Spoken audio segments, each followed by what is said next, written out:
The Changeling of the Guard. By V. Drake 77. Unusual Moulding, or Spelunking on an Empathy Stomach. Poster's note. If you see ads on this video, it is from the website. I have not monetized this channel. And remember, if you like this video, go to the links and give the writer a upvote and the view count. End poster's note. Our initial hopes were bolstered as a few of the boldest began the act of destruction immediately. One slammed his helmet down upon a crystal peak with enough force to puncture the shoddy metal through the crown. His second and third slams continued to split the metal, and to our great relief, he showed no reaction to the destruction when it finally collapsed. Nor did the second, a smaller mare who began stomping her own with desperate rapid force, but that could have been masked by the near manic glee with which she was destroying the artifact of her enslavement. Unfortunately, the third to actually accomplish the task, a massive stallion who crushed his own armor with seemingly token effort and no small amount of disgust, gave a shrill shriek and collapsed. It could not have happened at a worse time. The hope had been that the response of the first pony to have their armor destroyed would be a singular event, or that being the one to do the destruction would mitigate the backlash. Worse, it turned out that while the aforementioned trauma was not to be common, nor was it to be the most extreme of responses. Cadence had insisted upon medical teams, and they were put to the test when the helm, upon losing structural integrity, had briefly bent the light in the room in such a way that the very shadows coalesced towards it instead of in ways suitable to the sun, and the burst of raw terror focused on the otherwise hale and apparently hardy pony stunned him enough to require immediate aid, though the details of which were beyond my immediate knowledge. The event led to some further chaos, as several more potential guards broke and refused to interact with their helmets at all. Disturbingly, one pony took it upon themselves to perform the act regardless of the misgivings of the owners. Upon each fainting in sequence, he was restrained by his fellows before the stallion could complete the fourth. The medical staff we had available were already troubled enough without forcing the weaker amongst the group to face their own demons before they were ready. Interestingly, one of those who had refused to interact with their helmets ended up being the one to knock the stallion unconscious, ending the scuffle. Upon returning to the others, she looked at her own, untouched helmet for a long minute before she drove a hoof through it like it was little more than glass. A violent shiver ripped through her, and then marched herself off the field without so much as a backwards glance. We had known some would find this distasteful. Others would find it impossible. Others still would have no issue with sacrificing their fellows' comfort in a bid to deny Sombra a hoofhold into their society, and that too would be an issue we would have to contend with, but even so it was something of a surprise that it sprung up so close to instantaneously. Cadence had imagined most ponies would accept the necessity and perform, while I had only imagined roughly 2/3. Shining had stunned us both when he'd admitted he expected only 1 in 10 to pass outright. His explanation that after every military endeavor, be it glorious or ignominious, there was a surge in both new enlistment that would be felt in a year's time or even longer and immediate resignations that were felt instantly. In our case, unfortunately, the previous military leader had been Princess Amor herself, and while her statecraft was otherwise admirable, she neglected, or even rejected, most military matters. Thus, the Empire had been woefully underprepared to take on Sombra. Losses had been high amongst the undertrained. Some of the skilled soldiers wanted little more than to hang up their helmets to hide from what they saw as a shameful past. Still, others saw room for advancement, whether ethical or unethical. All of this would have to be carefully managed, lest the Empire end up with no military to speak of save the zealous, the desperate, and the ambitious, all of which could lead to disaster of a different stripe. Sombra had very few underlings, and of those, most were simply under more layers of enchantment, acting on his direct compulsion, and to his will over their own. It made for a very messy governance, in which only things that the dark sorcerer had deemed worthy of his illustrious attention were even moderately seen to. What this all meant was that there was such a dearth of actual officers, and the few that were able to thrive under Sombra were either ones to be removed or approached with caution. We needed those ponies who took it upon themselves to mitigate the worst of Sombra even as they upheld his rule, but we needed to be absolutely sure they were not merely opportunists. It was to be an excessively fine line, though between myself and Princess Cadance, it was hoped that we could separate wheat from chaff. Still, the numbers looked more positive than Shining's own prediction, if only just, and I imagined that the time limit would inspire more to muster their courage or weigh our words. But, perhaps shamefully, this wasn't our only reason for the semi-public show of loyalty. In truth, it wasn't even the primary one. I had been certain of something escaping the helmet upon destruction. Though I had not wanted to instill greater paranoia, I could hardly avoid revealing my suspicions, and found that Caddy, too, had felt something upon the destruction. As such, while Shining was to be the face of the Empire's military and must be the one to give the command, the Princess and I were to stand guard for something else. As it turns out, our fears were well founded, the Shadows. Whilst one could be forgiven for mistaking the Shadows for attacking those who dared desecrate Sombra's army, the feel of it was something more primal. Something lashing out as it fled, seeking the nearest darkness for cover, though I could scarcely comprehend the how of it. What I could do was follow the roiling mass of near-invisible fear and hate through the path of least resistance. Mere light was no wall to the dark essence, only an impediment, but I quickly lost it. Whilst I could see more flickers as several more helmets were destroyed, Cadance seemed more capable of tracking the sensation even if she could not pinpoint any of it, her gaze flicking about whilst her muzzle aimed in the direction the motes appeared to be congregating towards. Cadance shifted, rubbing her eyes and squinting at nothing in particular. Definitely something. I don't see anything, but, are you sure, Idol? Yes. Something vile skitters from the grounds with every punctured helmet. Sometimes just a stain upon the stone. Others it is a puff of smoke, and sometimes, I think, a cloud of vermin of some sort. I motioned to a group that stood around a comparatively sizable pile of disintegrating armor, all with varying expressions of discomfort or nausea. Whatever it is that makes the armor stable, it seeks to avoid light and notice. Introducing it directly seems to make it abandon whatever purpose it was tasked with to seek survival. It's bad. Oh, Harmony, Idol, I feel like I'm walking on a tightrope with bound wings and I don't even know if I'm closer or further from safety. Is it getting worse? She cleaned the back of her teeth with tongue in a very unprincessly way, but I could not help but wonder if she was tasting the substance somehow. Her abilities were not quite changeling, but near enough for interesting contrast. That we had never collaborated before seemed to be an opportunity missed. I considered, peering as another mote flicked into the depth of the castle. They do keep adding more, and sometimes what I see seems in greater quantity.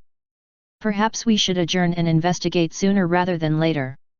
If it gets this stuff out of my house, I'll overlook the impropriety of the host leaving the function early.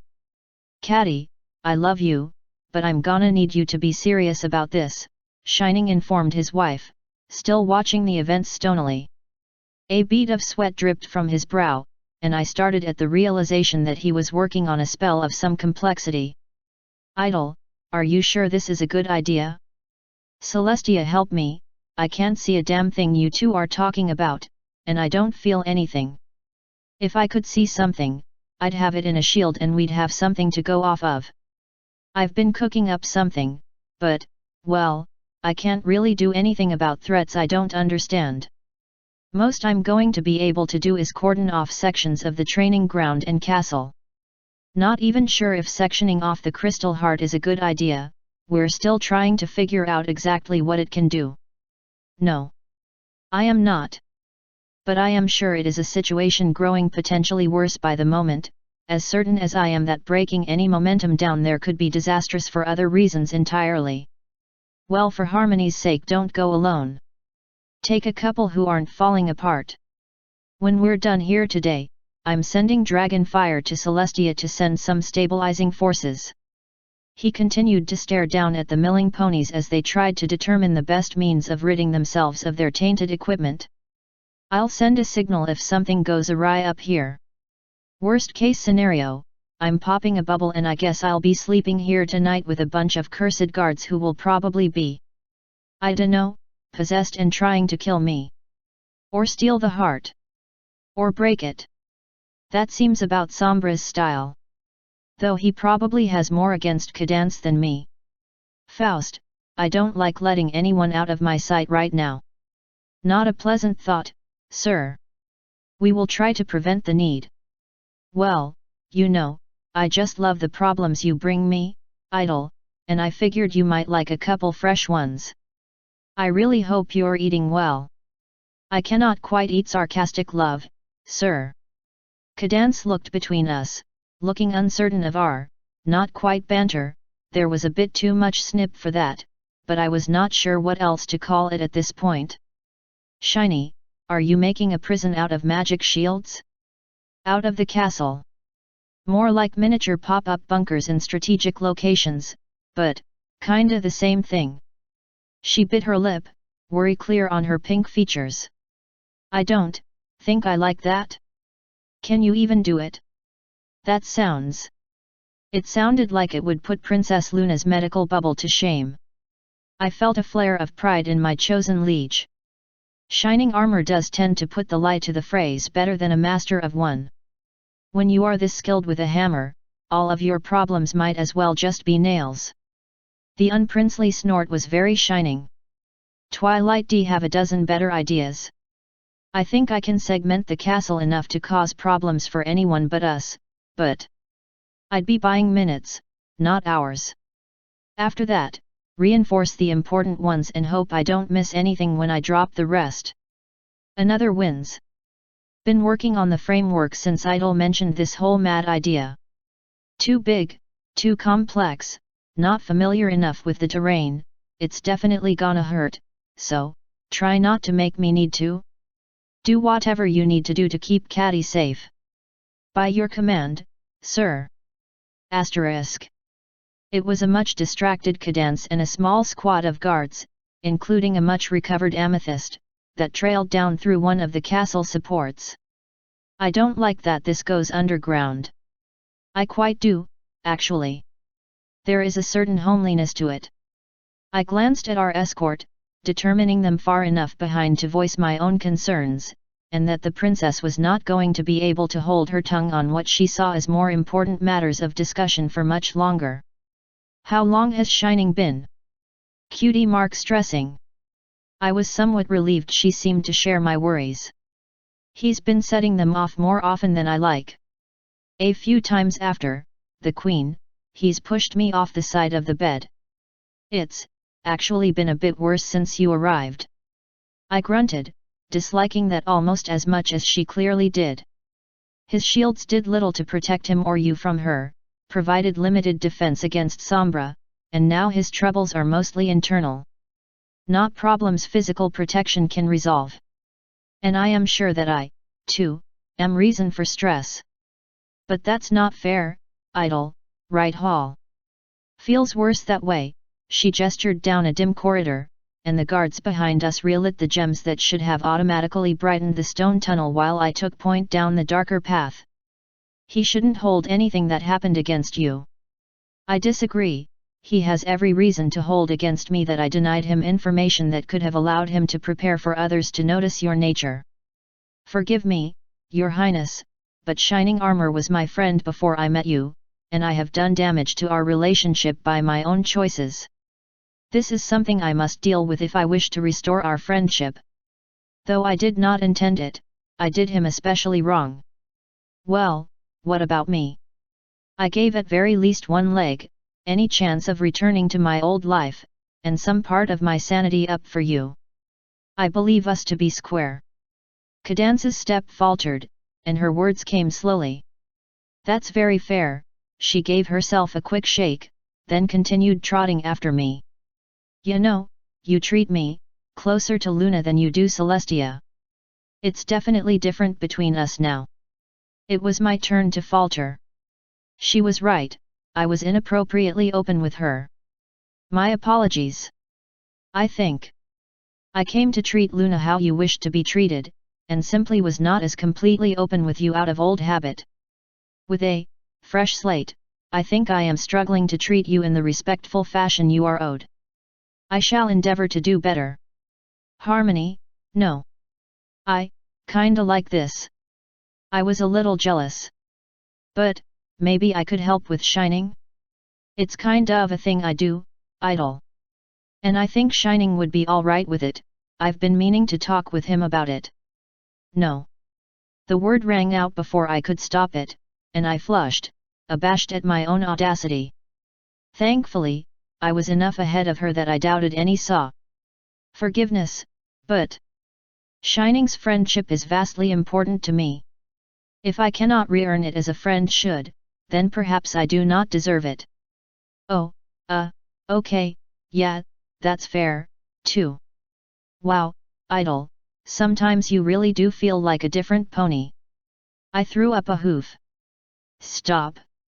I peered into a corner, intrigued and approaching cautiously, reaching into a saddlebag slowly. What? What is it? What did you find? A number of the guards had surrounded her, leveling spears and a bow towards the deeper darkness. Amethyst himself charged up before her in a vanguard position, and I was beginning to think he would be a worthy guard's pony indeed. Very, very carefully, I withdrew the capped glass tube and scooped up my prize. A yellow crystal beetle. Topaz has been unable to find one. See? It looks like her namesake. I held the tube up to the light, and it scuttled towards the rubber stopper, the slippery glass seeming to provide no impediment to its grip. The guards stared at me, even as Cadance rolled her eyes. Never mind, you're exactly the same. The stallion with the bow hesitated, lowering his weapon. Well, yeah, you find those ones in the dark. Sombra hated them, they were everywhere. A few of the others glared at him. What? He did. He used to blast them off the castle. Weird little pests. That seemed counterintuitive, but Topaz would undoubtedly be delighted. You find the yellow ones, in the dark. Sure do. The purple ones get into lanterns, the blue ones get into forges. The red ones get into anything you're trying to keep cold. The glares softened into stares. These ponies honestly seemed to find his interest baffling. Fascinating, I peered at the contained beetle, watching as it seemed to scuttle unerringly in a single direction, no matter how I twisted the vial. Idle, there's something there. Caddy pointed a hoof, squinting. There's a crack or something. Feels like, down the hall isn't as bad, up the hall isn't as bad. It's here, I think. And there was a crack, at least, though I had presumed the beetle to have just been seeking escape from the new intruders to its home. Curiously, I set the vial down and watched with interest as the vial was slowly rolled towards the very place I had plucked it from. What do they eat? Well, nothing, really. They're just annoying, they don't eat anything, they just kinda ruin whatever they're in. That actually sounded familiar. Thomivores. Cadance perked up a bit, a little intrigued herself. What, like, magic eaters? Elemental magic eaters. It is not unheard of, twit termites will devour storm clouds. Topaz showed me a paper once. This could be a prized discovery. I scooped the vial back up and deposited it in my saddlebag, then began tapping at the stone. Solid, solid, solid, and less solid. A few more taps, and I was relatively certain I had found either a pocket behind a layer of stone or simply a place where the crack was larger within, but regardless, if ever a hiding place there was, this would have to be it. I very nearly began chiseling into it with bare hooves, but realized that might be a little much for the guards. I think we need to open this wall. Sir. There is something here. I drew light to the tip of my horn, waving it gently around the section of wall, and was gratified to see it dimmed faintly in roughly the expected location. And I think we need to be quick about it. Faking that I had pulled a chisel out of my bag, I hoped that my subterfuge would not be spotted by ponies less aware of what I could do. I need not have bothered, a few scant strikes gave them an entirely new and reasonable concern. What in Tartarus is that? Even I stepped back, appalled and a little disgusted by the pulsating mass in the crack I had unveiled. It was a festering thing, I have no better words for it. Black fuzziness like a dark mist wafted from it, no longer protected from my senses, and Cadance gave a small retch. A tiny chunk of it clung to the piece of removed wall, and I myself recoiled. Either the worst case of mold I've ever seen, or something even more horrible, I suspect. We need to cut it out of there. All of it. Fast, and before it spreads, or whatever else it might do. Cadance pulled further away. Idle, I don't think a spear is going to cut it here. The light of the tunnel dimmed as the thing pulsed, and I got the distinct sense that it had pushed towards the princess. Something was happening, it was targeting her. Do whatever you need to do to keep Caddy safe. My body jerked into action. I reached into the crack, grasping with both physical and changeling might as I latched onto the putrid mass. Clear a path. This was too much, this was bad, I could feel something wriggling into me, something horrid and enraged, even as I tore the whole thing free. I was absorbing it, whatever disgusting taint Sombra had placed into his craft near enough to some dark emotion that it was flowing into my very core. Without recourse, I fled through the tunnels as fast as I could, the lights winking out at my very approach. For a pony, I expected the sudden darkness would be crippling, but I was not. Any changeling who could be lost underground, pitch dark or not, did not deserve the name. But I was cold, so miserably cold, and I could feel it spreading through me like ice. Nonetheless, by the time I escaped the underground I could barely see anything, blinded by animalistic fury at my, no, not my will, being abrogated, and I only realized I had breached the surface when I felt the warmth of sunlight. A moment of confusion, the dark grip on my mind dazed for only a second, and I desperately did, the only thing I could think of. I sucked up the entirety of the shadowy mass of dark emotion, forced it into my horn like I would for any combat spell, and launched it at that great ball of light in the sky. And a moment later, a rose-colored shield popped into existence around me. I blinked a few times, staggering and touching my horn. Something clung to it, but seemed to be falling off easily enough, tiny black crystals, which seemed to be turning to ash even as they touched the ground. I blinked dully, and from behind me, I felt a pulse of power, a cascade against me, and I felt better. Another washed over, and the ice seemed to recede from me. A third, and I felt true relief. I sucked in a breath, not realizing I had been holding it, and I turned to find Cadance clinging to the crystal heart. I had no idea what she had done, and I wasn't sure she knew either, but it had worked. The gemstone was glowing, and I got the distinct feel of accomplishment from it. I did not think I had the power to free myself of that influence so thoroughly without it. And I had a number of shocked guards staring at me, as I had apparently fired an enormous dark lance of power into the sky for no conceivable purpose. That was singularly unpleasant. I briefly touched my horn again, and found it hot to the touch. I suspected that without whatever the crystal heart was doing, I would be in a great deal of pain. Ow! I sighed, falling to my backside. We are going to need a better way of dealing with whatever that was. Oddly, I found myself hoping Sombra was still alive. I decided that I was going to enjoy making him regret that. Author's note. Happy almost New Year, everybody! If you want to drop a buck in the hat, to join the Discord and get art, some various other stuff, and just generally hang out with a lot of really fun people. As always, comments are an author's food pellets, leave 'em if you've got 'em. Special thanks to Karma Sentinel and BHS for pre-reading. If you like magical girls, give BHS a look, and for some non-canon idol, say hi to Karma. End author's note. End of Unusual Moulding, or Spelunking on an Empathy Stomach.